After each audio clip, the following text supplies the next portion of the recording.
pour cette capsule, on va parler euh, du développement de l'empathie et des compétences relationnelles. Donc l'empathie est la capacité de se mettre à la place des autres, à comprendre et à partager leurs émotions.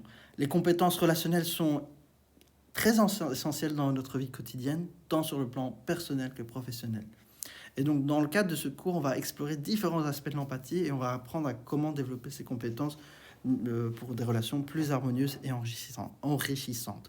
Et donc, qu'est-ce que l'empathie? En fait, l'empathie, c'est la capacité de comprendre l'émotion et l'expérience des autres.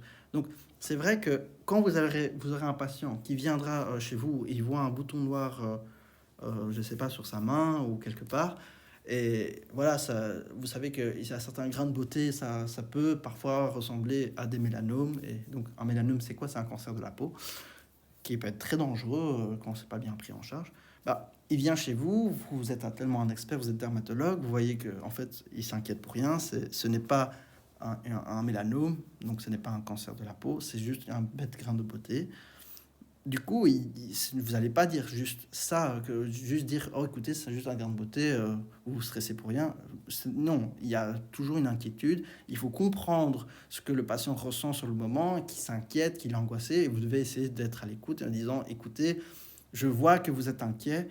Est-ce que vous voulez en parler, de comprendre qu'est-ce qu'un mélanome, ou est-ce que vous savez déjà c'est quoi un mélanome, premièrement? Sur base de quoi vous vous êtes dit que vous avez un mélanome? Est-ce que vous avez des antécédents dans la famille? Est-ce que vous êtes exposé très longtemps au soleil? Là, vous discutez en fait. Et puis si ça se trouve, voilà, même si le grain de beauté que le patient vous présente en consultation n'est pas un cancer de la peau, il est peut-être quand même un risque dans le futur de faire un mélanome. Et c'est pour ça que même s'il vient 5-6 fois en consultation pour vous embêter avec le même grain de beauté, il se pourrait qu'un jour ou l'autre, ce grain de beauté qui va vous présenter comme ça.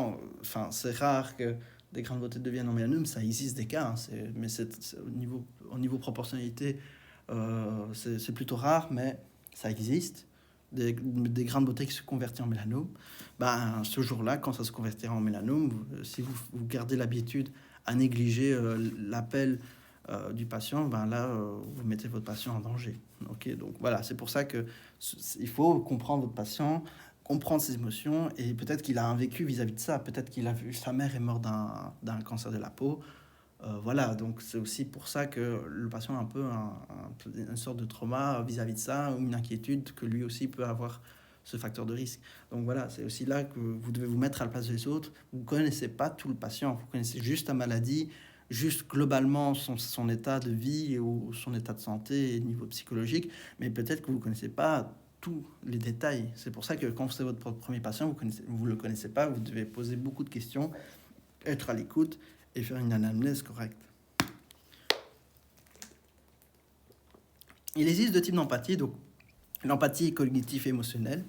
Donc l'empathie cognitive, ça va impliquer la compréhension rationnelle des émotions des autres. Ça veut dire que vous voyez votre patient qui est pas bien, qui est triste, eh bien là, vous vous dites, tiens, euh, qu'est-ce que ça m'inspire, ce genre de choses? Est-ce que c'est une tristesse? Est-ce qu'il est heureux? Est-ce qu'il est triste? Voilà. Donc c'est savoir comprendre, reconnaître les signes de l'émotion. L'empathie émotionnelle, ça va plus loin, ça va en vous, ça va ressentir l'émotion de l'autre. Et donc là, non seulement vous passez par un état d'empathie cognitive, au niveau visuel, vous allez reconnaître des patterns, des signes d'émotion, et votre système limbique au niveau médio-cérébral, dans la phase médiale du cerveau, vous avez une partie qui est le cingulum, etc., avec l'amygdale, etc. Bref, je ne vais pas faire un cours de neuroanatomie, vous n'êtes pas encore à ce stade, mais globalement, qu'est-ce qui se passe quand vous voyez quelqu'un qui est triste? Vous avez une sensation par vous-même dans le système limbique, dans le centre de l'émotion, le circuit d'émotion, vous ressentez en fait cette émotion. Comment vous reconnaissez l'émotion de l'autre? C'est parce que vous le ressentez aussi, d'accord? Donc, quand vous voyez une personne triste, pourquoi vous avez envie de l'aider? Qu'est-ce qui vous pousse à aller vers cette personne pour comprendre pourquoi cette personne est triste? Malheureusement, j'ai pas mis d'image d'une photo de quelqu'un qui pleure, mais déjà, quand vous imaginez quelqu'un de triste, qu'est-ce que ça vous vient à l'esprit? Alors, premièrement, la personne, elle est triste. Comment? Il a des larmes, il a les yeux plissés, il a les sourcils qui ont une certaine direction, il a les yeux rouges, il a les yeux irrités, la paupière qui est irritée. Je ne pas oublier que les larmes qui sortent des glandes lacrymales sont un peu irritants au niveau de la paupière et de la muqueuse, au niveau de la sclérotique. Donc ça devient un peu plus rouge au niveau du blanc de l'œil. Vous avez le visage qui s'affaisse, qui a détendu et qui fait que les lèvres vont un peu diminuer. Donc les sommets des lèvres vont vers le bas. Vous avez une relaxation au niveau des mimiques, des muscles mimiques. Enfin voilà, vous avez le masséter qui est relâché. Vous êtes peut-être recroquevillé sur vous-même. Vous avez les épaules qui sont là relâchées. Parce que vous avez une diminution du tonus musculaire, parce que vous êtes concentré sur votre émotion, vous vous repliez sur vous-même, vous avez un mal-être, vous avez des idées, des choses qui reviennent dans vos esprits, vous vous rappelez de pourquoi vous êtes triste, vous ruminez, voilà. Donc, il y a tellement de choses à dire pour reconnaître quelqu'un qui est triste. Et donc, quand vous voyez quelqu'un qui est triste, est-ce que vous allez passer devant en disant il est triste, ok, j'avance? Non. Enfin, il y en a qui vont dire qu'ils par gênance, ils vont pas s'approcher parce qu'ils disent peut-être ça me regarde pas. Mais si c'est votre ami le plus proche, on va dire, qui pleure, qui est vraiment désemparé, qui est vraiment dans une tristesse profonde, qui l'exprime, qui le cache pas, qui pleure ou qui sent pas bien, la première chose que vous allez faire, c'est quoi? C'est aller vers lui, vers cette personne. Et donc lui dire, écoute, est-ce que ça va? Tu es sûr que tu vas bien? Est-ce que tu veux qu'on en parle? Il y a quelque chose qui ne va pas? Tu peux me faire confiance. S'il y a quelque chose qui ne va pas, si tu as l'envie d'en parler, je suis là, n'hésite pas. C'est les premières phrases que vous allez dire quand vous allez voir quelqu'un qui est triste. Pourquoi? Parce que vous avez l'empathie cognitive, vous avez reconnu que la personne est en tristesse, mais en même temps vous avez l'empathie émotionnelle parce que vous allez vers la personne, vous sentez sa tristesse, vous ressentez qu'il ne va pas bien. Donc non seulement vous reconnaissez, mais en même temps vous ressentez, et c'est pour ça que vous avez cette envie de compassion un peu, de venir et dire, écoute, tu ne vas pas bien, qu'est-ce qui se passe? Ok, donc il y a certaines personnes qui ont juste l'empathie cognitive, mais qui vont pas aller plus loin que l'empathie émotionnelle, mais l'empathie c'est un tout, l'un ne va pas sans l'autre, il y a l'empathie cognitive, mais l'empathie émotionnelle, vous ressentez l'émotion de l'autre, ok? C'est comme ça que vous allez être empathique. Et donc comprendre pourquoi la personne pleure. Par exemple, la personne pleure, votre ami, on revient sur le même exemple, vous dit parce que ma mère vient de mourir d'un cancer. Là, vous vous mettez à sa place en disant, imaginez que votre maman est morte d'un cancer, vient de décéder d'un cancer. Vous devez vous comprendre la cause, relation et effet. Vous dites le décès d'un proche provoque cet état de détresse et de tristesse. Et donc c'est ça qui fait que vous comprenez les émotions. Pourquoi on pleure? Parce qu'il y a quelqu'un qui a perdu un proche, quelqu'un qui tenait à cœur. Et donc l'expérience des autres, c'est l'expérience, le vécu, c'est comme ça que vous avez l'empathie, c'est comprendre pourquoi la personne pleure. En même temps, vous vous mettez à sa place, vous vous dites, je comprends pourquoi il pleure. Parce que même moi, si ça m'arrivait que je perds un proche, j'aurais été dans le même état. Et donc, dans les notions de l'empathie, il y a une notion de compassion. Et en fait, la compassion, ce qu'il faut comprendre ici, ça va au-delà de l'empathie. C'est quelque chose qui est largement au-dessus de l'empathie parce que c'est le mode actif de l'empathie. Parce que l'empathie, qu'on a vu cognitif et émotionnel, c'est l'empathie passive. C'est-à-dire que vous reconnaissez les émotions, vous allez peut-être agir, mais pas encore. Vous allez juste comprendre l'émotion et comprendre qu'est-ce qui se passe et vous allez ressentir l'émotion de l'autre. Mais l'empathie active, entre guillemets, c'est la compassion qui est au-delà, c'est vous savez que la personne ne va pas bien, mais vous allez quand même avoir une volonté d'aider et de soulager la souffrance de l'autre. Et c'est ce que vous devez retenir comme mot-clé, c'est volonté d'aider, de l'altruisme, souffrance des autres, soulager. Quand vous voyez quelqu'un qui souffre et qui vous supplie qu'il demande l'euthanasie, c'est parfois une question qui est discute dans la notion éthique, mais si on prend abstraction de la notion éthique et vous dites au niveau de la compassion, vous voyez que cette personne souffre, il n'en peut plus, qui est vraiment dans un stade où chaque jour qui respire, ça devient de pire en pire. C'est comme si il agonisait. Et la douleur est quelque chose qui le met dans un état de mal-être, c'est une souffrance. Est-ce que c'est mieux euh, une personne qui est en souffrance quotidienne et qui est dans un état de pic de douleur, qui c'est même pas une vie, c'est une torture? Est-ce que vous préférez voir quelqu'un qui se torture par la vie ou quelqu'un qui n'est pas torturé par la vie?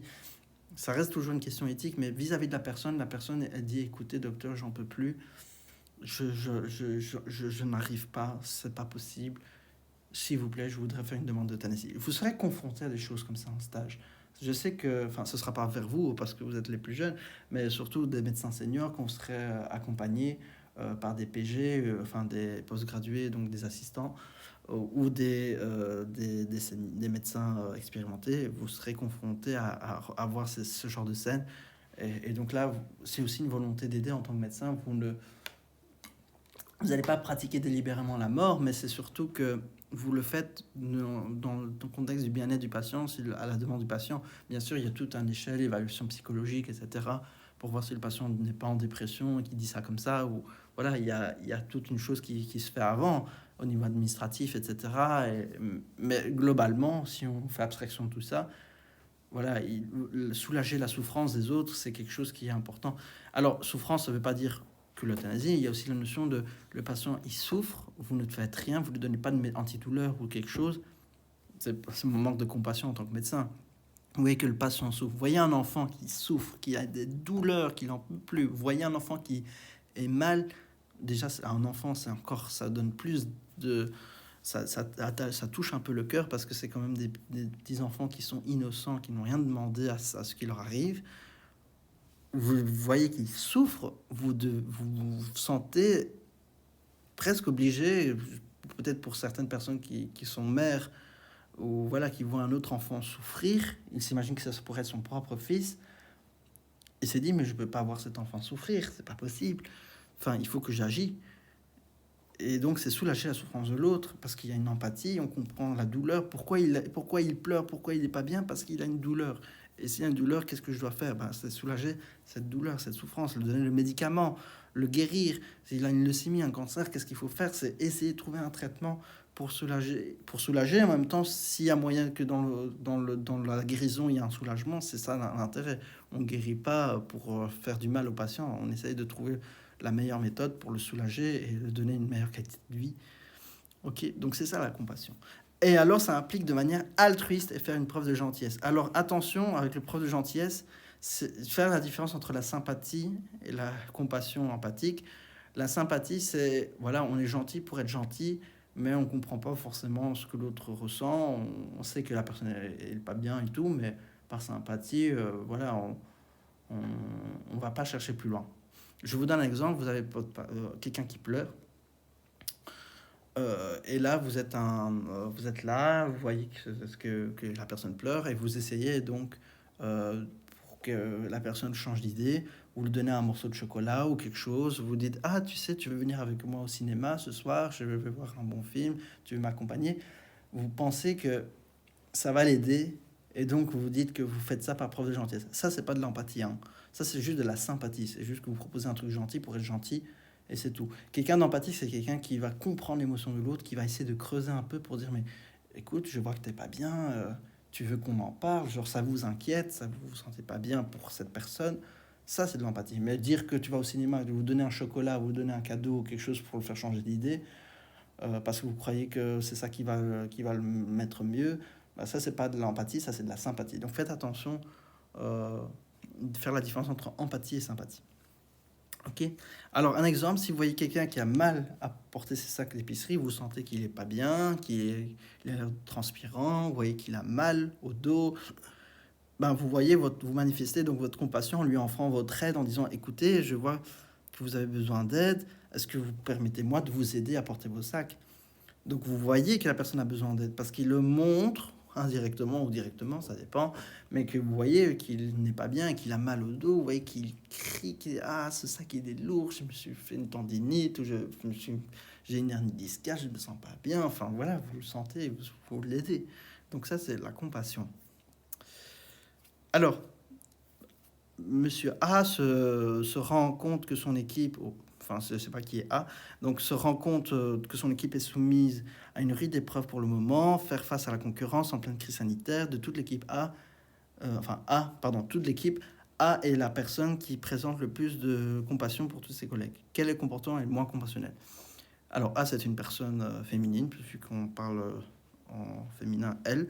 Donc elle s'inquiète de savoir si ses collègues disposent de ressources dont ils ont besoin pour mener leur travail à bien. Bah, elle s'inquiète, le fait qu'ils sont en 5. Oups. 4 personnes s'inquiètent. Elle s'inquiète de quelque chose, ben déjà c'est la compassion. Chaque matin lorsqu'elle dispute, donc ça c'est bon, chaque matin lorsqu'elle dispute avec ses collègues autour d'un bon café, elle s'inquiète sur les conséquences, encore de l'inquiétude. Elle s'inquiète. Inquiète, ça veut dire qu'elle veut essayer d'améliorer les choses aussi. Hein. Elle s'assure de bien comprendre ce que ses collègues vivent lorsqu'ils sont débordés en posant des questions, trouver avec eux comment les aider. Donc le fait de trouver un moyen d'aide, s'assurer de bien comprendre, donc être à l'écoute, comprendre les choses, poser des questions aussi, c'est aussi une certaine communication empathique. Qu'est-ce qui se passe? Qu'est-ce que ça va? Tout le monde va bien? Voilà, et trouver une solution, les aider. Ça, c'est plutôt empathique. Elle pousse les gens à recadrer leurs pensées lorsqu'un collègue exagère sur ses difficultés par rapport à la réalité. Alors là, elle force les choses, elle recadre les gens. Là, vous voyez qu'elle ne prend pas attention à l'autre, elle n'essaye pas de comprendre l'autre, elle ne se met pas à la place de l'autre, elle ne veut pas essayer de les aider. Ben, vous voyez que c'est la moins compassionnelle, c'est la D. Ok. Ce soir-là, V accroche 5 voitures, a accroché 5 voitures dans sa rue, en arrachant notamment 3 rétroviseurs. N, sa voisine directe, fait partie des victimes. Elle sait que son voisin rentre régulièrement complètement sous chez lui, car il a déjà plusieurs fois embouti des pare-chocs de sa voiture en se garant. V n'est plus en état de marcher, ni même lire, écrire ou pour réaliser le constat d'accident. Il reste conciliant et reconnaît sa faute. Quelle attitude est plus empathique pour la personne V? Lors du constat d'accident, N s'inquiète pour V et en profite pour lui demander s'il a besoin d'aide. Vous voyez que déjà besoin d'aide, s'inquiète, vous voyez que déjà c'est de la compassion. Maintenant, N se dit qu'elle aurait dû signaler plutôt le comportement à son voisin et à la police. Elle appelle la police. Vous voyez que déjà appeler la police, agir des choses sans parler avec le patient, avec V qui a fait des bêtises, déjà, on dirait qu'elle veut juste créer des problèmes, juste l'embêter, ou c'est une sorte de vengeance. Vous voyez qu'il n'y a pas d'empathie là-dedans, donc c'est pas la B. Après constat, elle l'inscrit dans l'aide à l'alcool pour qu'il se fasse accompagner. Il est évident qu'il a besoin d'aide. Donc oui, c'est vrai qu'ici, on dit qu'il a besoin d'aide. Mais il dit qu'il inscrit sur aide à l'alcool pour qu'il se fasse accompagner. En fait, sans même lui parler, même demander à V s'il va bien, elle prend déjà une décision à sa place. Donc c'est pas de l'empathie, ça. Et dit oh celui-là il est fou, il faut que je le mette dans un truc voilà comme ça il se fasse aider. Je sais il a besoin d'aide mais je vais l'inscrire comme ça, voilà, comme ça je me suis débarrassé de lui. Donc vous voyez que ici ce n'est pas de l'empathie. Il reste aimable et complète les papiers parce que voilà, tout l'école qui est ingéré c'est très difficile pour lui. Donc d'une part vous comprenez que c'est difficile pour lui parce qu'il a pris de l'alcool. On peut dire oui, vous savez que c'est difficile, donc vous comprenez, donc il y a une légère empathie, mais c'est pas assez. Et il reste aimable, il complète les papiers, mais est-ce que vous avez parlé avec lui pour dire est-ce qu'il va bien? C'est-à-dire que vous en foutez un peu de s'il va bien ou va pas bien. Vous savez juste qu'il a bu l'alcool et que c'est ça qui a créé le problème. Donc vous comprenez pourquoi il a fait des bêtises, mais vous essayez de pas creuser plus loin et de savoir est-ce qu'il va bien en fait, déjà. Pourquoi il boit l'alcool?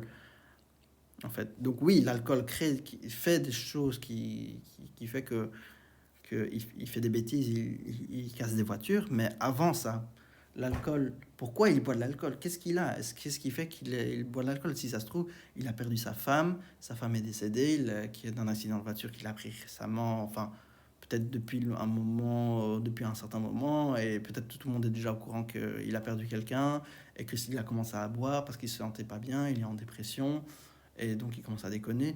Donc vous voyez bien que tant qu'on pose pas la question, c'est pas empathique. Donc ici c'est pas le cas. Donc la seule réponse est la A. N est une infirmière expérimentée et doit faire une prise de sang à un patient qui semble avoir des graves problèmes d'hygiène, vu l'odeur très marquée et dérangeante qui s'en dégage. Qu'est-ce qui est plus empathique? Alors, N rencontre souvent des personnes précarisées. Elle sait que c'est important de préserver la dignité de ces personnes dans de telles situations. Elle sourit aux patients sans mentionner le problème. De manière éthique, oui, mais de manière empathique, pas vraiment. Parce que là, on s'en fout. Là, on voit qu'elle s'en fout. Oui, c'est bien de respecter la dignité des parents, mais il faut être empathique et comprendre qu'il y a quelque chose qui ne va pas chez le patient. Il faut une ouverture d'esprit, être à l'écoute, il faut créer quelque chose. Il ne faut pas laisser les choses de manière passive. Il faut même être à l'écoute simplement, même si vous savez rien faire. Alors, elle mentionne le patient qui a une forte odeur et lui demande s'il en est conscient. Donc déjà, vous essayez d'ouvrir la discussion. Vous voyez si la personne est consciente. Donc vous essayez à se mettre à sa place s'il en est conscient. Vous recevez une réponse affirmative. Elle demande ensuite au patient s'il a des difficultés pour subvenir à son hygiène et s'il voudrait en parler. Déjà, vous avez une écoute libre. Vous essayez de voir s'il a besoin d'aide. Donc là, il y a la compassion. Vous vous inquiétez pour lui parce qu'il présente des difficultés à subvenir à ses besoins, parce que vous vous inquiétez. Pourquoi? Parce qu'il a une forte odeur. Donc il y a une mode d'action, il y a une empathie active en même temps. Vous essayez de lui en parler, vous essayez de comprendre sa situation. Donc ça, c'est déjà très empathique. Alors, elle explique au patient qu'elle devine une difficulté d'hygiène et le rassure. Pourquoi elle va rassurer? Il n'y a pas de raison. Que ça ne le dérange pas. Ben non, c'est pas une question que ça dérange ou pas, que ça le dérange ou ça ne le dérange pas. En fait, elle doit comprendre pourquoi il a une mauvaise hygiène. Qu'est-ce qui se passe? Parfois, on se dit, voilà, il a une mauvaise hygiène. Alors, il y a des gens parce qu'ils sont fainéants, ils ne veulent pas prendre une douche, des choses comme ça, mais aussi il y a des gens, si ça se trouve, qui n'ont pas les moyens d'avoir de l'eau ou se laver ou des choses comme ça.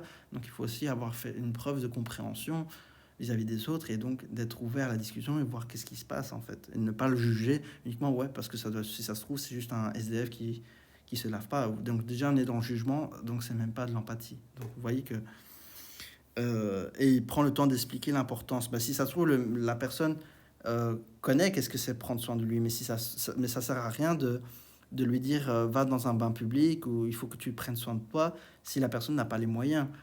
Donc là, vous l'aidez même pas. Là, vous êtes en train de dire oh, de lui donner une leçon. Vous lui donnez une leçon, en plus vous l'aidez pas. Enfin, ça va pas améliorer la situation. Ça sert à rien de parler de choses alors que vous connaissez pas sa situation. Donc c'est pas lassé. Et explique au patient qu'elle devine les difficultés et lui propose de rencontrer sa collègue assistante sociale qui pourra l'aider. Alors d'une part, oui, c'est la bonne chose à faire. Donc demander à l'assistante sociale parce qu'il a des précarités sociales qui pourraient l'aider. Mais c'est pas empathique. C'est vous passez par l'intermédiaire de quelqu'un pour régler les affaires. Vous devez être empathique. L'attitude que vous, enfin, si vous mettez à la place de l'infirmière qui est dans l'énoncé, vous allez quand même vers le patient. Ça veut dire que oui, vous voulez l'aider, mais est-ce que vous avez ouvert la discussion? Est-ce que vous avez essayé de comprendre sa situation en tant que médecin ou infirmière, même si c'est pas à vous peut-être de régler. Enfin, c'est pas vrai. Vous devez vous mêler au niveau social. Si le patient a une certaine précarité, c'est votre devoir en tant que médecin. Donc, c'est pas que l'assistante sociale qui doit s'en mêler. Justement, le médecin consulte l'avis de l'assistante sociale ou de l'assistant ou l'assistante sociale euh, pour, euh, pour la prise en charge du patient au niveau social. Mais vous, en tant que médecin, je vous ai dit, c'est la triade biopsychosociale, donc la maladie, la psychologie et au niveau social, comment ça se passe. Donc, vous devez vous inquiéter, vous devez être à l'écoute et parler avec le patient et comprendre sa situation. Vous organisez un entretien pour comprendre des facteurs déterminants dans l'abandon des études. Lors de l'entretien, il y a une étudiante en médecine qui vous informe qu'elle subit un harcèlement. Alors, qu'est-ce qui est le plus empathique? Vous connaissez un bon psychologue qui peut la prendre en charge, vous prenez un rendez-vous. Vous n'allez pas vers l'étudiant, vous ne lui demandez pas pourquoi tu veux arrêter tes études, qu'est-ce qui se passe, peux-tu m'en parler un peu de cet harcèlement, qu'est-ce qui se passe, vous n'essayez pas de créer, de voir si elle a besoin d'aide même. En fait, vous voulez juste faire des prises de décision sans le consulter si elle a besoin d'aide, si vous pouvez faire quelque chose pour elle. Voilà, vous n'êtes pas à son écoute. Voilà, vous décidez juste de prendre un psychologue, c'est pas empathique. Alors, vous comprenez très bien ce que le patient ressent, donc là, ça sonne un peu empathique. Ok. Pour l'avoir vécu vous-même, donc là, vous l'avez vécu, donc vous avez une empathie un peu plus présente. Un peu plus présent parce que vous comprenez sa situation et vous le conseillez de porter plainte auprès de Centre d'égalité des chances. Vous lui conseillez de porter plainte. Ben, oui, vous faites une action parce que vous le conseillez, mais en même temps, vous n'essayez pas de comprendre ce qu'elle ressent, la personne. Il n'y a pas, il n'y a pas d'écoute, il n'y a pas d'ouverture à la discussion, il n'y a pas d'approche, donc c'est pas bon. Vous m'assez votre surprise d'entendre que personne n'a réagi, car vous connaissez très bien cette personne dont elle parle et vous demandez de vous en dire plus. Donc vous savez un peu qui sont les personnes qui les harcèlent, vous en demandez plus. Ça fait un peu la personne curieuse, en fait. C'est la personne qui, en fait, ne s'intéresse plus, en fait, de l'étudiante, mais en fait de ses harceleurs. Donc ça veut dire que vous vous intéressez juste à son histoire et pas au malheur et au mal-être que ressent l'étudiante en question. Là, ça fait un peu la personne qui veut qui un peu veut se mêler euh, pour sa curiosité en fait, personnelle et pas de manière empathique. Donc par élimination, c'est la D et donc vous êtes désolé. Donc vous êtes désolé d'apprendre la mésaventure de ce que la personne subit. Et donc vous sentez qu'elle va pas bien et vous demandez ce qu'elle ressent. Donc là, vous voyez qu'il y a une ouverture, il y a une discussion, vous voulez voir au niveau empathique et vous essayez d'agir, vous proposez même l'aide. Il ne faut pas forcer si la personne ne veut pas, mais vous proposez quand même. Ok. Le docteur G est réputé parce qu'il a plein de compassion vis-à-vis de ses patients. Parmi les comportements qu'il adopte, quel est le moins compassionnel, il réoriente la consultation quand ses patients expriment des angoisses qu'il juge lui-même exagérées. Il n'y a rien qui est exagéré, il faut se mettre à la place des autres. Le niveau d'inquiétude peut varier selon la sensibilité de chacun. Chacun a un vécu personnel. Il y a une personne, comme je vous ai dit, qui vient avec un grain de beauté et vous dites oh, celui-là, il exagère, il abuse, c'est un hypochondriaque, il me fait croire qu'il a un cancer de la peau alors que je sais que ce n'est pas un cancer. Qu'est-ce qui me fait chier? Vous voyez, vous pouvez pas dire ça. Vous pouvez pas juger comme ça, votre patient, il n'est pas forcément quelqu'un qui est inquiet pour rien, il n'est pas hypochondriaque. Si ça se trouve, voilà, comme je vous ai dit, sa mère est morte d'un cancer de la peau, il croit qu'il y a un facteur génétique et donc il a peur que lui aussi un jour rattrape ce cancer de la peau et donc dès qu'il voit un grain de beauté, il est un peu plus inquiet que la norme de ceux qui ne sont pas exposés à ce facteur de risque. Donc voilà, donc chacun a un niveau différent de sensibilité ou d'inquiétude, et donc on ne peut pas dire qu'une personne exagère. Donc ça, c'est déjà pas du tout compassionnel. Il se fait du souci, donc déjà du souci, l'inquiétude, voilà, sur leurs difficultés de santé, déjà ça sonne compassionnel, donc c'est bon. Il vérifie qu'il comprend bien l'état d'esprit, donc il vérifie qu'il comprend bien, donc lui-même, il fait une introspection pour voir s'il comprend ses patients. Il se préoccupe, donc vous voyez, c'est toujours un mot, ce souci. Il vérifie s'il comprend, la compréhension personnelle vis-à-vis de la situation de ses patients, et il se préoccupe. Ok, il s'inquiète, il se préoccupe des compétences personnelles et des situations dans lesquelles vivent ses patients. Donc vous voyez que c'est là ils sont plutôt compassionnels. Donc la moins compassionnelle, c'est la A. Le docteur Y est réputé auprès de ses patients pour être plein de compassion. C'est presque la même chose. Voilà. Donc ça, c'est des questions d'examen, ce que je vous mets ici. Donc tout ce que je vous donne ici, c'est des questions d'examen de la RES. Je crois que j'ai mis majoritairement de l'année 2022-2021. Voilà, pour mentionner mes sources, parce que je n'ai pas de droit d'auteur là-dessus, mais c'est des questions de la RES, donc des anciennes questions d'examen. Tout ce que je vous mets ici.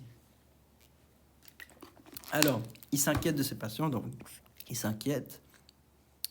Il s'assure d'avoir bien saisi, d'avoir bien compris. Il s'inquiète des ressources. Vous voyez que ces trois-là sont très compassionnels. Il réoriente l'entretien quand ces patients expriment une précaution qui juge lui-même exagérée. Vous voyez, là, du coup, c'est la même chose. Vous voyez, c'est le même questionnaire, la même question, mais d'une année à l'autre, vous voyez que ça se répète, donc ça reste toujours la même chose. Et bref, bien que ce soit dans l'éthique, on peut trouver aussi une certaine équité dans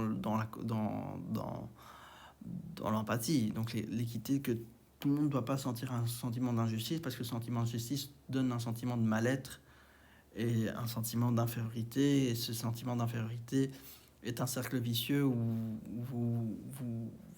vous négligez, vous vous sentez pas bien. Donc voilà, l'équité consiste donc à traiter les personnes de manière juste, égale, sans favoritisme ni discrimination. Bien que dans la vraie vie, c'est vrai que les discriminations, du favoritisme, ça existe, malheureusement, hélas. Et alors, elle implique de reconnaître les valeurs intrinsèques de chaque individu. Chaque personne a un droit de parole et prendre des décisions équitables. Donc, dans un environnement de travail, l'équité va être donnée dans la même opportunité que tous les employés, indépendamment du genre, origine, sexe et toute autre caractéristique personnelle. Question d'examen. 4 scientifiques travaillent dans le développement technique innovant dans la prise en charge d'un cancer, mais chacun a un avis différent quant aux nouvelles pistes à creuser par rapport à la revue de littérature qu'ils ont réalisée ensemble. Parmi ces scientifiques, lesquels seraient plus respectueux vis-à-vis des autres? Madame A est certaine d'avoir raison, elle explique intensivement son raisonnement. On est tous peut-être sûrs de soi-même, mais il faut être à l'écoute des autres. Bon, la A, ce n'est pas bon. B trouve la discorde stérile et propose de remettre la décision plus tard. Ça, c'est vraiment nier la situation et toujours délaisser. Donc, c'est pas du tout. En fait, il veut même pas faire l'effort d'écouter les autres. C'est pas sympa. Monsieur C, Madame C, décide de faire un tour de table, d'écouter chaque point de vue de d'écouter le point de vue de chacun et trouver une piste qui va rejoindre les idées de chacun. Là, on voit qu'il y a un effort du fait qu'elle écoute chaque personne, peu importe le sexe, peu importe qui est le plus expérimenté. Chacun a un avis différent, chacun a une expérience différente. Donc, c'est quelque chose de très empathique de respecter tout le monde et en même temps de se mettre à la place des autres en se disant voilà, cette personne a telle expérience que l'autre n'a pas et donc c'est important d'avoir son avis aussi. Monsieur D propose que le groupe se rallie à l'avis de Madame A qui la cherche la plus expérimentée du groupe. Vous voyez qu'il y a une inégalité.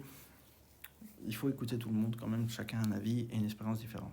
Si ça se trouve, les autres sont expérimentés pour un certain domaine, chose que Madame A n'est pas expérimentée pour discuter d'une affaire. Vous préparez l'élocution d'un groupe et personne ne semble d'accord quant en ligne générale choisir pour la suite du travail. Qu'est-ce qui est plus respectueux? Vous pensez avoir raison et vous prenez le temps d'exprimer calmement, respectueusement votre point de vue.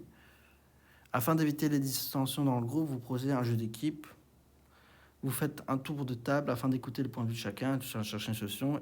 Et la dernière, c'est vous proposer la personne plus âgée. Alors déjà, la personne plus âgée ou la plus expérimentée, c'est pas une bonne idée parce que vous devez respecter chaque personne a un vécu différent. Même si la personne plus âgée a plus de vécu, les autres en ont quand même un et ils ont toujours un droit de parole.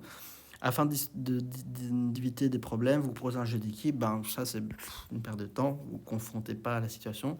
Vous pensez avoir raison, vous prenez le temps d'expliquer. Alors, oui et non, parce que vous pensez d'avoir raison, mais il faut toujours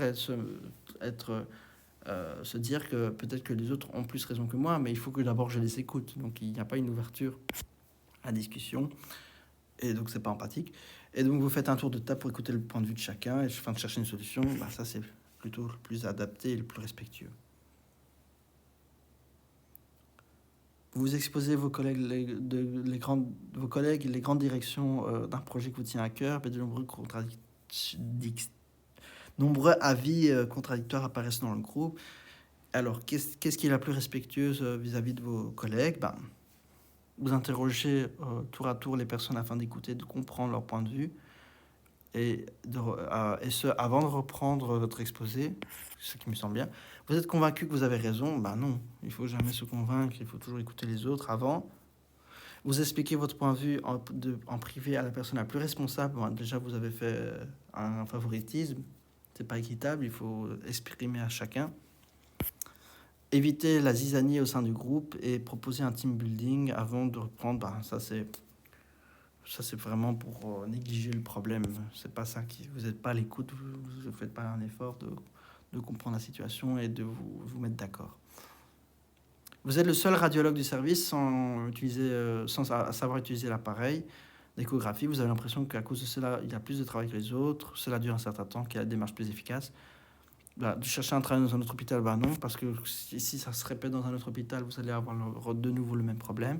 D'être fier d'être le seul d'avoir une expertise, là, c'est une fierté, c'est quelque chose qui est pour votre ego, ce n'est pas quelque chose de constructif. Et en plus de ça, vous avez l'impression d'avoir plus de travail, ça peut vous fatiguer sur le long terme, et à la fin, cette fierté va se calmer et vous allez faire une dépression ou vous sentir mal, ou peu importe. D'en parler à vos collègues. Est-ce que vos collègues peuvent...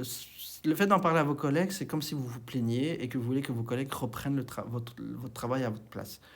Donc, est-ce que déjà eux peuvent faire quelque chose à part, et le fait que vous dites que vous avez plus de travail que les autres, et les autres, c'est pas un peu les collègues, donc c'est en train de vous plaindre sur les personnes que vous considérez comme responsables. Donc, non. Parler dans le chef de service, c'est la seule, par élimination, la bonne réponse, mais en même temps, le chef de service, c'est lui qui organise le service et qui peut agencer les horaires et la charge de travail. Donc le respect de la diversité, on respecte la diversité qui consiste à reconnaître, apprécier les différences entre les individus, peu importe la culture religieuse, raciale, ethnique et sexuelle, et ça implique de rejeter les préjugés et les... Oh. Et... Super. Rejeter les préjugés, les stéréotypes et permettre l'inclusion et l'égalité. Donc pour manifester le respect de la diversité, ça va être important d'écouter les opinions des autres et de reconnaître les valeurs de chacun avec dignité, indépendamment de leurs différences.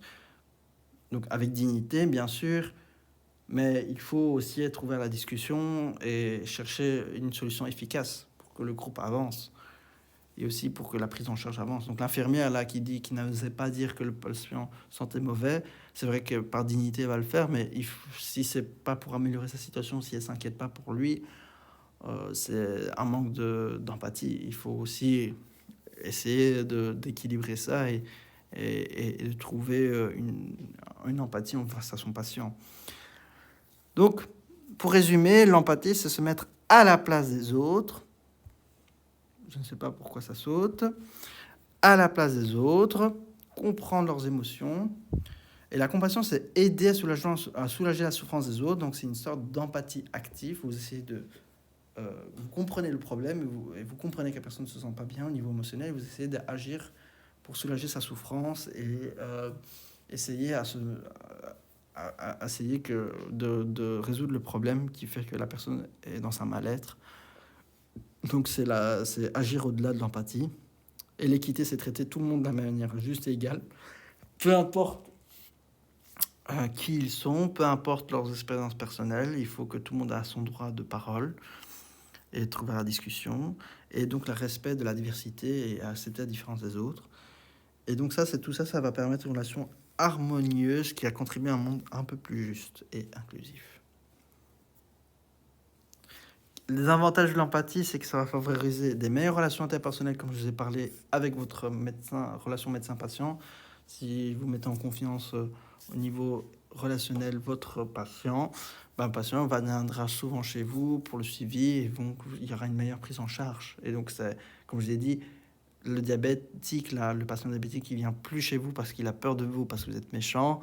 Si ça se trouve, il aura du mal à trouver d'autres médecins parce que vous êtes son médecin le plus proche. C'est pas chouette parce qu'il va plus se faire soigner et donc il va créer des complications sur le long terme et il peut en mourir. On meurt du diabète dû à ces complications et donc voilà, c'est une obligation d'avoir des bonnes relations avec tout le monde. Et ça renforce la communication parce qu'une fois que vous avez créé ces avantages de confiance, d'empathie, le patient se sent plus libre à vous, à s'ouvrir, à vous dire des choses personnelles et privées qui peut-être améliorer et aider en fait dans le suivi. Parce que peut-être il va vous donner des informations complémentaires que vous n'y étiez pas au courant et donc ça peut améliorer la prise en charge. Et l'empathie, ça va permettre aussi d'améliorer la satisfaction de votre travail, mais aussi la satisfaction du patient vis-à-vis de vous et des performances professionnelles. Et ça va donc créer un climat social positif entre les groupes et communautés. Bien sûr, ce n'est pas qu'avec le patient, mais aussi avec vos collègues, votre secrétaire ou peu importe. Les obstacles de l'empathie, c'est les préjugés, les stéréotypes, la surcharge d'informations qui va rendre difficile la prise en compte des émotions des autres, et bien sûr le manque d'empathie et de sensibilisation, le fait qu'on ne sait pas comment réagir, peut limiter votre empathie. N doit se rendre à un repas de famille, il sait que ce moment sera difficile car sa sœur a volé 250 € dans le portefeuille de sa mère. Sa grand-mère a une petite retraite, des difficultés financières, elle est donc très en colère. Comment montrer de l'empathie à l'égard de sa sœur? Déjà, être en train de ne pas lui faire de remontrances, mais de lui expliquer de manière bienveillante en quoi il est affecté par la situation de sa grand-mère. Ça a l'air bien et pas bien. Pourquoi? Mais on va regarder les autres. Il aidera sa sœur à se mettre dans la peau de sa mamie en lui donnant un petit livre écrit par une personne âgée. Donc il va l'aider, c'est vrai, mais en lui donnant un livre. Donc il n'est même pas à son écoute, il ne veut même pas comprendre pourquoi sa sœur a même fait ça. Donc pas la B. Avant de faire quelque chose, il essaiera de voir comment ses parents réagissent. Ben non, s'il y a moyen de... C'est sa sœur, c'est une personne de confiance, c'est quelqu'un de proche, donc tu peux essayer de faire un effort, de faire le geste par toi-même, le premier pas, et pas attendre que les parents fassent une réaction. Et alors, il tentera un peu... N de se rentrer un peu pas. Ok. Il tentera de mieux comprendre sa sœur. Ah oui, c'est un homme. Et son geste avant de décider comment réagir. Voilà, il tentera de mieux comprendre pourquoi sa sœur a volé l'argent. Qu'est-ce qui se passe? Si ça se trouve, sa sœur, elle fait ça de maladif. Il y a une maladie, la kleptomanie, ou peut-être que voilà, il y a un trouble de l'affection. En neuropsychiatrie, on voit souvent que le fait de voler, c'est un trouble affectionnel avec la mère, donc c'est-à-dire qu'il y a peut-être un conflit au niveau de la mère avec l'enfant. Enfin, il y a des troubles du développement, ou voilà, il y a plusieurs choses qui expliquent ce geste. Donc il faut comprendre pourquoi sa soeur fait ça. Peut-être que c'est pas sa faute. Voilà, il y a peut-être un effet psychomoteur, psychologique, qui fait que l'enfant, elle est peut-être très jeune et donc il a un trouble de l'affection, et donc c'est souvent ce qu'on remarque en neuropédiatrie, enfin en neuropsychiatrie, pardon, le fait que voler, c'est quelque chose qui est dans un stade neuropsychologique qui explique voilà, du développement de l'enfant qui est en manque d'affection. Donc le fait d'en discuter, peut-être s'il y a une impulsivité, il y a quelque chose qui pousse dans l'émotion à faire des choses que peut-être on ne voudrait pas faire. Donc il ne faut pas non plus juger comme ça aux apparences sans comprendre pourquoi du comment. Donc la A, non, n'est pas bon, parce que vous expliquez, mais en fait vous n'écoutez pas. Vous n'essayez pas de comprendre. Alors, vous informez un homme de 40 ans qui doit subir un pontage coronarien. En analysant les résultats avec vos collègues vis-à-vis du patient, vous lui demandez ce qu'il pense par rapport à l'opération, et s'il est d'accord, bien sûr, ce dernier, de suivre votre indication d'une opération imminente. Le patient répond qu'il ne s'attendait pas à cette opération. Hein. Ça l'inquiète, il dit « Ouh là là, un pontage coronarien, j'ai besoin du temps pour réfléchir », c'est ça qu'il va vous dire. Et donc, quelle attitude est plus empathique? Vous lui répondez alors qu'il faut effectivement se faire à cette situation, et vous le laissez partir en lui proposant de vous rappeler quand il se sentira prêt. Ouais, bof, on va voir. Vous lui répondez que vous comprenez sa réaction, mais vous lui proposez de discuter les risques et bénéfices afin de prendre une décision. C'est pas mal aussi. C'est vous le rassurer en démontrant l'expertise de vos confrères et consoeurs ainsi que de vous-même. Enfin, vous le rassurez, d'accord, mais est-ce que vous l'écoutez? Est-ce que vous comprenez la réaction, son émotion, pourquoi il ne se sent pas prêt, pourquoi il a besoin de réfléchir, quoi? Non. Vous le confrontez à cette situation, il y a un protocole, il faut respecter. Là, c'est complètement froid, il n'y a pas d'empathie. Alors, entre A et B, vous lui répondez que vous le comprenez. Ok, donc il y a une compréhension de sa réaction, il y a une empathie, vous comprenez. Donc là, l'empathie émotionnelle et cognitive, donc surtout cognitif ici. Enfin, oui. Et donc, vous lui proposez de discuter des avantages, donc vous lui dites la vérité, avantages et inconvénients, et qu'est-ce qu'il y a les risques pour attendre. Donc il faut quand même dire, voilà, il y a un risque si vous attendez, il y a ça, ça, ça. En même temps, vous dites, je comprends que vous êtes inquiet, je comprends qu'est-ce qui se passe en ce moment, que cette annonce peut-être vous inquiète, parce que c'est quelque chose de soudain, mais on va essayer de trouver une décision ensemble, vous essayez de trouver quelque chose ensemble. Donc en termes de discussion, c'est avantageux et c'est très empathique. Alors que le A, il faut se faire de cette situation, vous laissez partir. Alors, vous le laissez partir en le proposant de rappeler quand il se sentira prêt.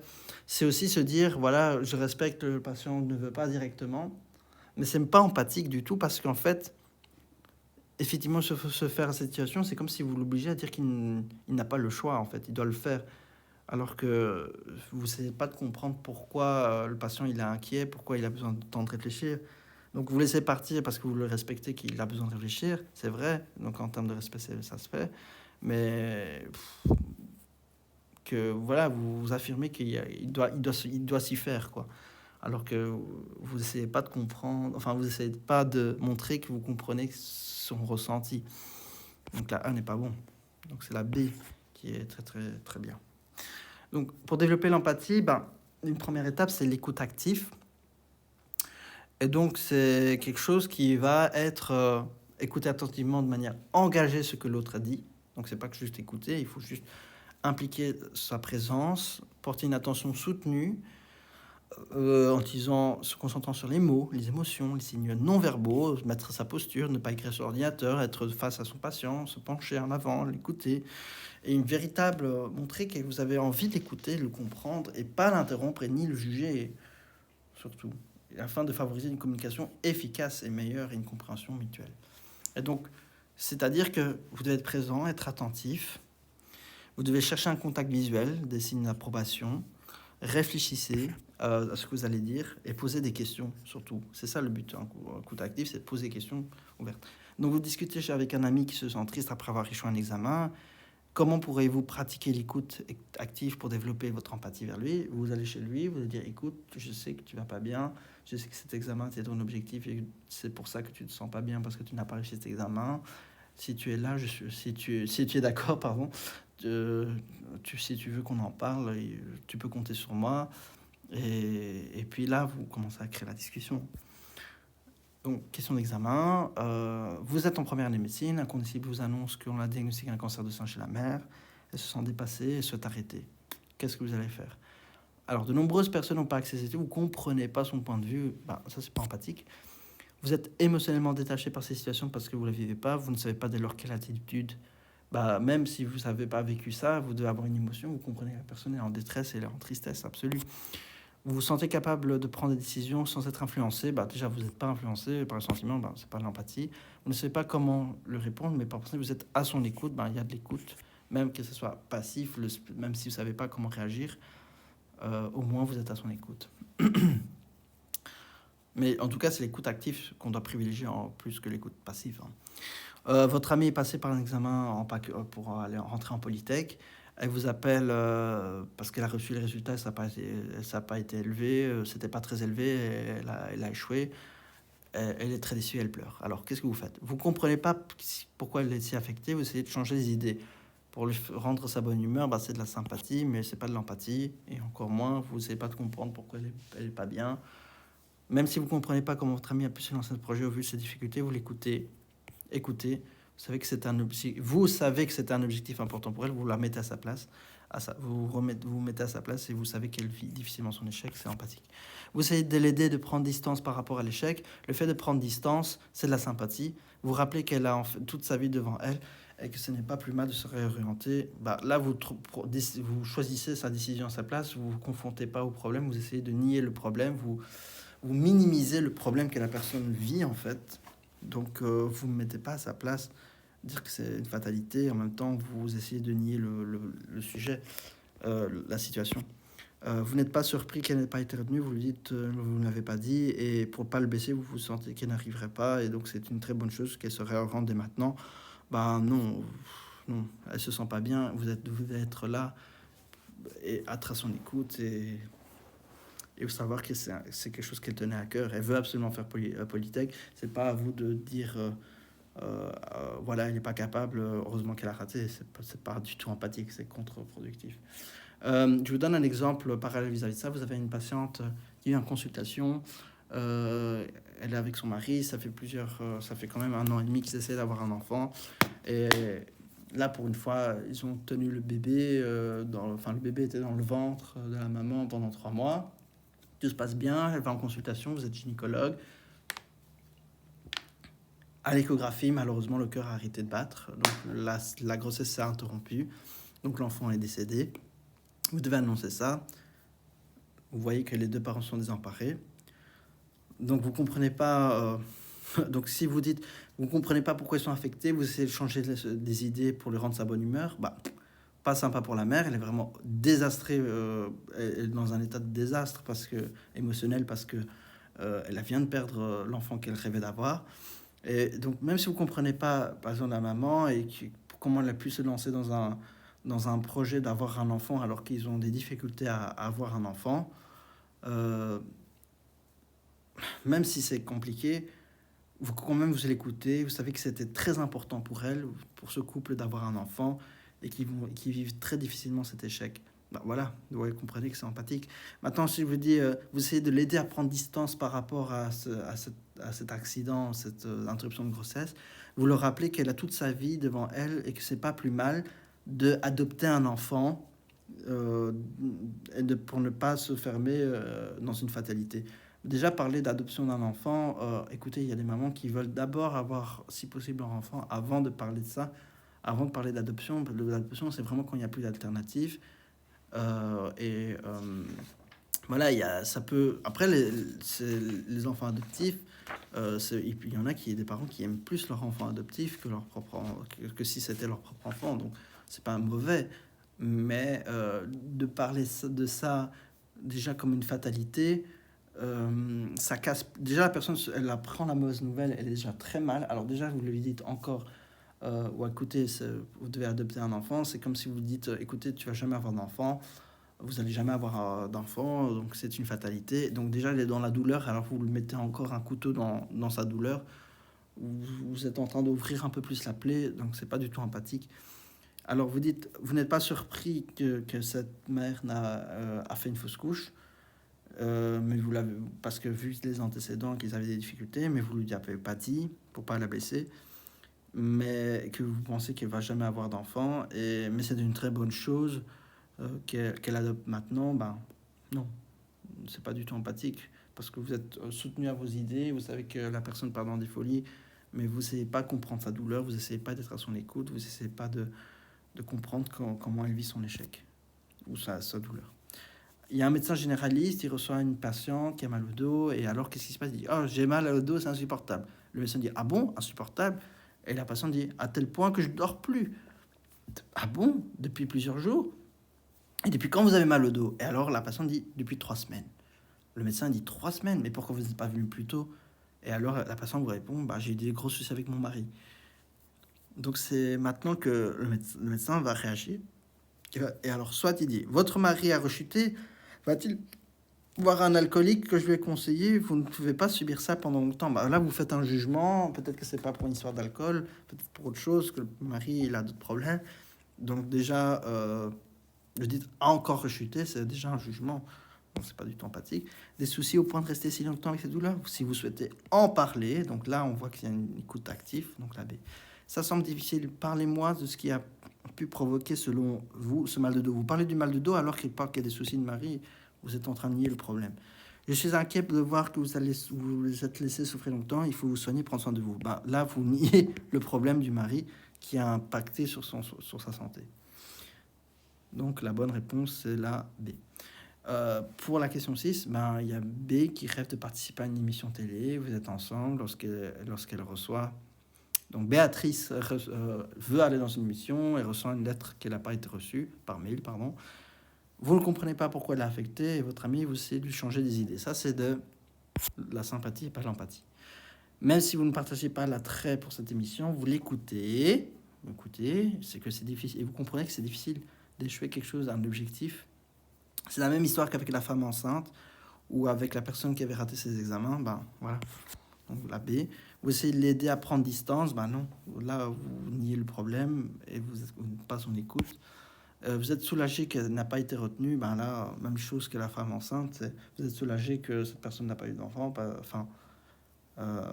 Parce que ne l'avez pas dit, parce que vous pensez que c'était une mauvaise idée. Si ça se trouve, comme si on fait l'analogie avec la femme enceinte, bah vous dites qu'elle fait souvent de fausses couches, donc vous dites que peut-être cet enfant va être mal formé, il aurait des complications, il serait peut-être trisomique, ou enfin voilà, il y a plein de raisons pourquoi on fait des fausses couches, il y a des facteurs de risque. Donc vous dites heureusement que l'enfant n'a pas pu se faire parce que il aurait eu un problème. Voilà, ou bien vous dites que les parents, vous voyez qu'ils sont un peu bizarres et que vous dites oui, de toute façon, ils ne savaient pas occuper ses enfants. Donc, s'ils ils peuvent pas s'occuper d'un enfant, donc heureusement qu'il n'a pas eu d'enfant. Donc là, encore, vous êtes dans le jugement, vous connaissez pas les gens. Et donc là, c'est pas du tout de l'empathie. Donc voilà. Il y a plusieurs façons d'interpréter les choses, mais il faut trouver une analogie pour savoir comment répondre à ce genre de situation. Et donc, dans développer l'empathie, vous allez valider l'émotion. Donc, c'est reconnaître l'émotion, accepter l'émotion de l'autre. Il faut que l'émotion de l'autre est toujours justifiée. Il faut jamais juger, minimiser. Et donc, ça reprend un peu tout ce qu'on a vu. Et donc, voilà, je comprends ce que tu sens. Je veux savoir pourquoi cela te rend malheureux ou montrer votre compréhension surtout. Et donc, vous avez un patient, il vient pour une fracture d'épaule. Vous la rassurez sur le fait que cette fracture n'est pas déplacée et pourra cicatriser. Mais le patient, il est inquiet. Hein. Donc, il demande si vous êtes certain qu'il ne faut rien faire. Alors, vous le proposez de consulter une autre personne et vous le réorientez. Bah, non, vous esquivez son inquiétude. Vous le proposez de considérer que les autres patients sur votre liste d'opérations qui ont beaucoup moins de chances que lui, bah, je ne vois pas du tout d'empathie dans cette histoire. Vous observez qu'il semble préoccupé. Donc, vous voyez, il semble, vous observez. Donc, l'empathie est là. Vous reconnaissez l'émotion. Vous demandez ce qui le trouble. Là, vous êtes à l'écoute du patient.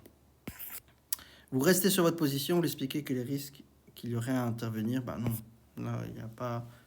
Le problème, c'est son inquiétude et vous devez rassurer ou à la limite comprendre qu'est-ce qui se passe, pourquoi il s'inquiète. Alors, il y a un neuropédiatre qui va recevoir des parents, il s'inquiète pour l'enfant de 3 ans, qui est développé bizarrement, enfin, qui est différemment de la norme. Il vient alors à l'instant d'annoncer aux parents qu'il y a, voilà, il y a eu plusieurs avis là-dessus qui est compatible à dire que l'enfant a un trouble du spectre autistique. On sait que c'est un moment difficile pour les parents, comment il va réagir. Alors la neuropédiatre sait que les parents vont vivre un moment de détresse, elle sait qu'il y a un support social qui est très important, elle donne une adresse de groupe et de parole. Elle donne des adresses, là elle ne veut pas bouger, elle ne veut pas faire un effort de comprendre ou de parler avec les patients, le patient de ce qu'ils ressentent ou voilà, c'est un choc pour les parents et elle ne vérifie pas si ce que les parents comprennent bien la situation. Ils pensent que l'autisme c'est une maladie grave. Il y en a qui croient que être autiste c'est comme si tu allais mourir dans 10 ans alors que non, c'est pas une maladie grave. C'est juste que voilà, l'enfant va avoir des difficultés dans l'intégration sociale. Donc il y a des parents qui comprennent pas forcément tout le concept d'une maladie. Et donc, la neuropédiatre doit se faire l'effort de comprendre, de voir si le patient, enfin les parents de l'enfant a compris la situation et peut-être pas être trop dans une fatalité. Alors, le neuropédiatre explique directement que le trouble autistique regroupe un ensemble de troubles, blablabla, dysfonction, nanana. Elle explique que les diagnostics ne changent pas l'enfant.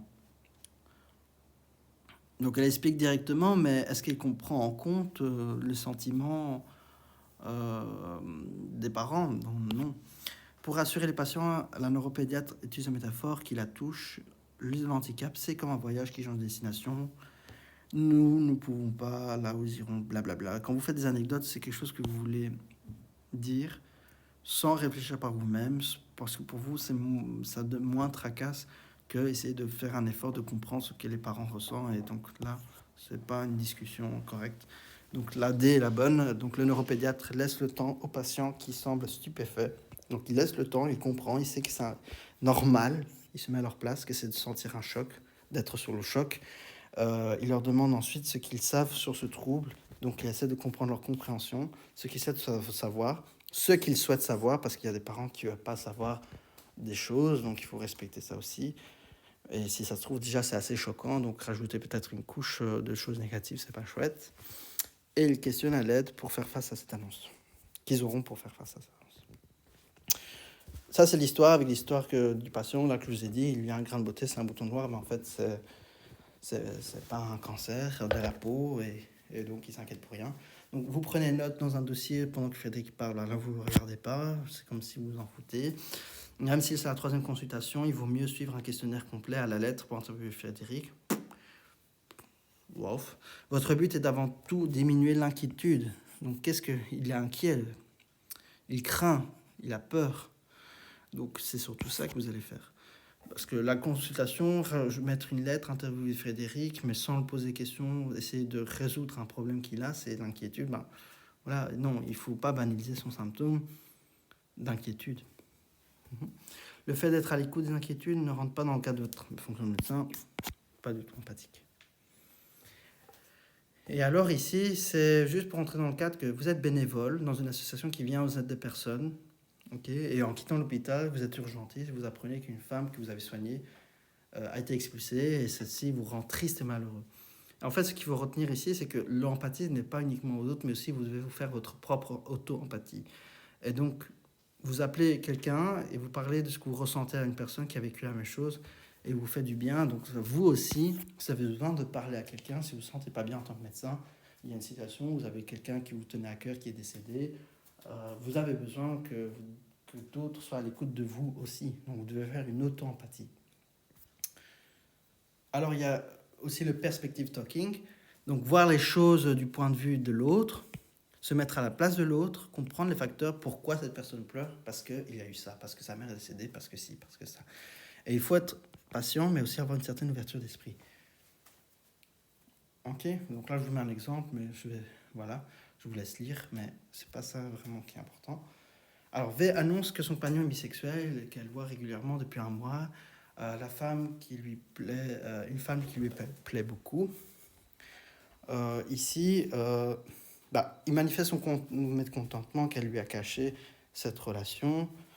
C'est pas du tout constructif. Hein.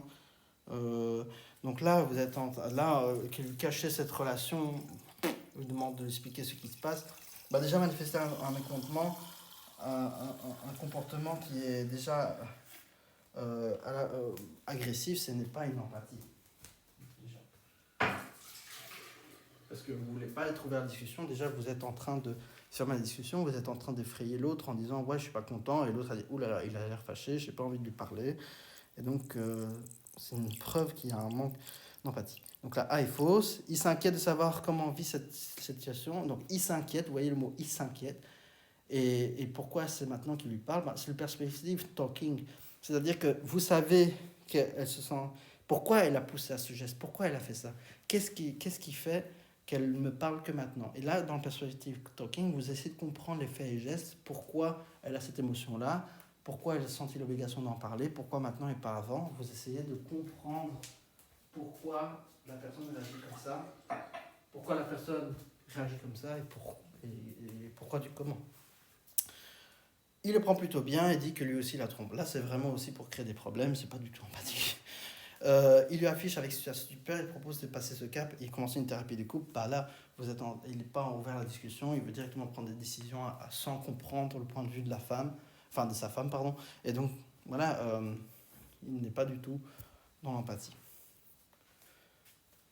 Donc, vous voyez comment il s'y prend. Donc, la bonne réponse, c'est la B, parce que perspective talking. On essaie de comprendre.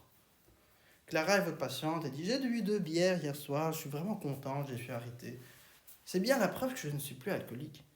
C'est vraiment une super nouvelle. Hein. Ça veut dire que je peux reprendre quelques bières de temps en temps. Maintenant, j'essaie de me contrôler. Alors, vous, en tant que médecin, vous savez qu'une personne qui a souffert d'alcoolisme doit absolument rester abstinent et qu'un verre peut le faire replonger. Il y a des récidives. Mais bon, cependant, vous savez aussi qu'il est primordial de témoigner votre empathie. Donc, qu'est-ce que vous allez utiliser comme expression pour montrer votre empathie? Je ne comprends bien pas pourquoi vous faites cela. Déjà, ce n'est pas empathie parce que vous n'essayez pas de comprendre, vous mettre à la place du patient. Attention Clara, prendre un verre de temps en temps va vous faire replonger. Ça, c'est un peu menaçant, c'est quelque chose que vous n'allez pas... déjà quelque chose de menaçant, déjà qui est dans le jugement.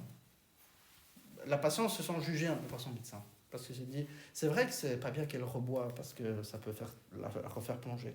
En même temps, il va dire, oh là, ce médecin, il veut m'embêter, il me juge, alors que moi, je suis sûr que je vais pas replonger et il me croit pas.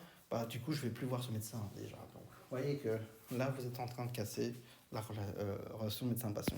Même si c'est vrai que de manière médicale, on dit explicitement, écoutez, il y a des risques que vous replongez, mais bon, Voilà, enfin, il faut trouver un juste milieu. Mais qu'est-ce qui vous a fait boire alors que vous aviez arrêté? Alors le problème, c'est aussi dans le perspective talking, on essaie de comprendre, par exemple, l'autre qui avait fait un accident de voiture en ayant bu de l'alcool.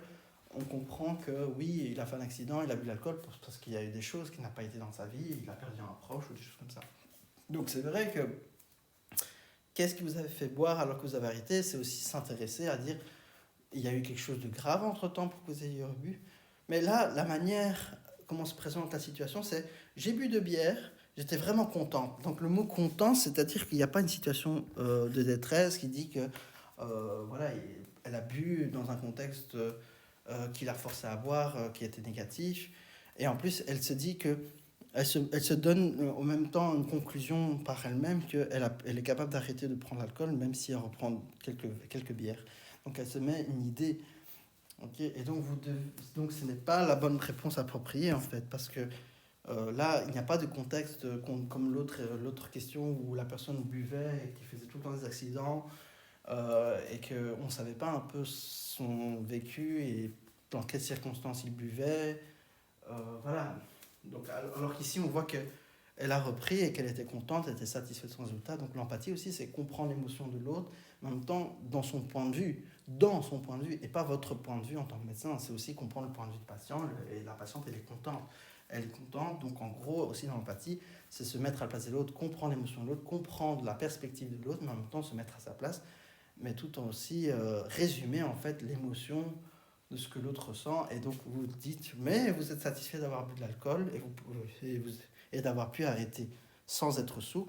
Ben, c'est exprimer en fait le résumé du ressenti du patient, de ce qu'il veut dire comme message. Ben, vous lui répétez le message en résumant, en disant, en fait c'est ça que vous me dites que vous êtes contente parce que vous avez arrêté l'alcool. Malgré que enfin bien que vous ayez bu 2 ou 3 verres de temps en temps, mais au moins ça prouve que vous êtes devenu moins alcoolique. Donc c'est ce que le patient veut vous faire passer comme message et vous montrer que vous avez compris son message. Donc ça c'est empathique et donc la D est la bonne réponse. Puis voilà, on a 2 frères et une sœur H qui vont sans cesse, changent souvent les règles du jeu.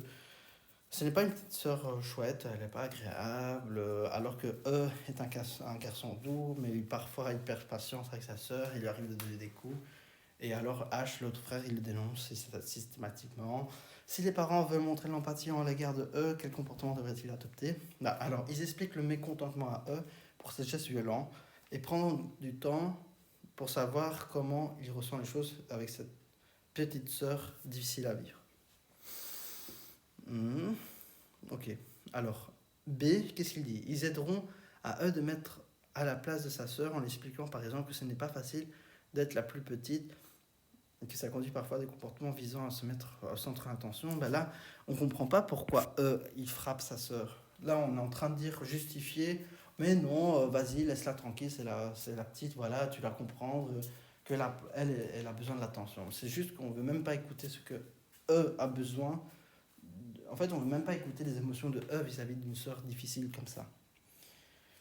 Ils ne diront rien, ils savent que leur fils est très gentil et qu'il a parfois beaucoup de difficultés. Ils écouteront H se plaindre, ils ne diront rien ensuite non plus, on ne veut pas agir.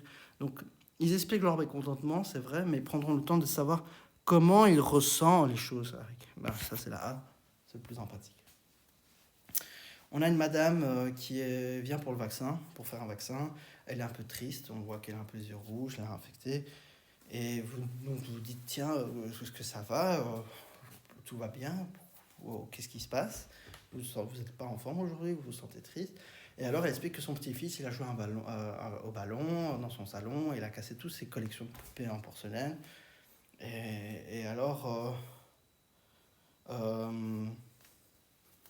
et donc voilà, elle se dit que voilà, ça l'affecte, quoi. Donc c'est quelque chose qu'elle tenait à cœur. Mais après, vous dites, en vrai, dans votre tête, vous dites, bon, c'est bof, hein, ces poupées, c'est pas une grande perte, hein, elles étaient vraiment très moches. Mais bon. Qu'est-ce qui est plus empathique? Vous réorientez la conversation sur la douleur pour l'abdominale que vous avez consulté avant. Et sinon, votre douleur abdominale, ça s'est amélioré depuis. Là, vous êtes en train d'esquiver son émotion. La personne est triste, là, c'est pas de l'empathie. Vous le conseillez de faire une vente en ligne parce que vous avez vu sur les poupées du même type, pour remplacer sa collection. En fait, ce n'est même pas le fait de l'objet, c'est aussi la sensation que la personne ressent vis-à-vis de la perte. Donc remplacer quelque chose, c'est de la sympathie en fait. Donc la B, c'est de la sympathie. C'est vous lui témoigner son soutien, vous essayez d'imaginer comment vous sentirez si votre fils avait fait ça. Bah, ça c'est oui, vous lui témoignez votre soutien, c'est empathique, et vous essayez d'imaginer comment vous sentiriez. Donc vous vous mettez à la place du patient, c'est du perspective talking. Vous essayez de vous mettre dans la perspective du patient, vous dites qu'en fait ces choses, ces poupées, c'est des trucs qu'elle s'attachait beaucoup. Peut-être pas pour vous, mais pour elle, c'était quelque chose d'important. Et donc, vous êtes dans sa perspective que voilà, c'est des choses importantes, que voilà, ça a été brisé, hein, les poupées ont été cassées, et donc, elle se sent mal. La D, vous essayez de voir les bons côtés de choses qu'elle passera avec le temps. Enfin, à faire moins de ménage, là, c'est pas du tout empathique. Hein. Vous accueillez un stagiaire et il est mal à l'aise parce qu'il est, voilà, il semble, il a l'air mal à l'aise. Il ne sait pas où s'installer, il évite le regard des patients qui entrent en salle, il transpire, il a les joues rouges, il a l'air timide, il a l'air bizarre. Comment vous allez faire vis-à-vis de ça? Vous leur faites remarquer qu'il devrait être capable de montrer son anxiété, de contrôler son anxiété et qui met les patients mal à l'aise. Déjà, vous n'essayez pas de comprendre le stagiaire, c'est pas sympa, il n'y a pas d'empathie, il n'y a rien. Parce que vous ne mettez pas à la place de l'étudiant pourquoi il se sent mal, qu'est-ce qui fait qu'il soit mal à l'aise. Vous leur renvoyez le fait qu'il vous semble très anxieux. Donc, vous leur renvoyez le fait, ça veut dire que vous lui exposez le fait pour vous, il est anxieux, et vous lui demandez comment ça se passe cette journée avec lui. Donc, ça veut dire que vous vous intéressez à lui, et en même temps, il va peut-être vous dire oui, en fait, aujourd'hui, je me sens mal à l'aise. Si ça se trouve, voilà, je sais pas, c'est mon premier stage, je suis un peu timide, je sais pas comment il m'y prend. Tu dis oui, je comprends, c'est difficile, c'est toujours la première fois. Mais est-ce que tu veux qu'on en parle? Voilà, vous essayez de trouver une solution. Entre les consultants, vous essayez de détendre l'atmosphère, ça c'est de la sympathie. Et elle dit, vous leur racontez que vous aussi, vous étiez en stage, la première stage, c'était un peu stressant, en espérant de dédramatiser. Non, il faut pas, c'est pas une question de dramatiser, vous essayez de parler avec lui, vous essayez de trouver un contexte, être à l'écoute de l'autre. C'est pas à vous de parler de votre expérience, il y a aussi le fait que le stagiaire doit exprimer son ressenti. Donc c'est la B qui est la bonne réponse. Et donc pratiquer l'empathie au quotidien, c'est se mettre toujours à la place de l'autre, dans l'interaction quotidienne, écouter vos collègues, vos proches, vos amis, comprendre les émotions. Soyez conscient de votre propre émotion, de l'impact qu'ils ont envers les autres. Pratiquez la gratitude en exprimant votre reconnaissance envers les autres. En conclusion, l'empathie est une compétence précieuse pour améliorer les relations de notre bien-être. En développement de l'écoute active, c'est la validation des émotions et du perspective taking perspective talking et l'écoute active. Donc c'est les 3 piliers à connaître pour l'empathie, pour renforcer l'empathie, et donc ce qui sera vous demandé à l'examen comme notion à maîtriser. En pratiquant l'empathie au quotidien, c'est comme ça que vous allez créer une meilleure relation avec vos patients et vos collègues.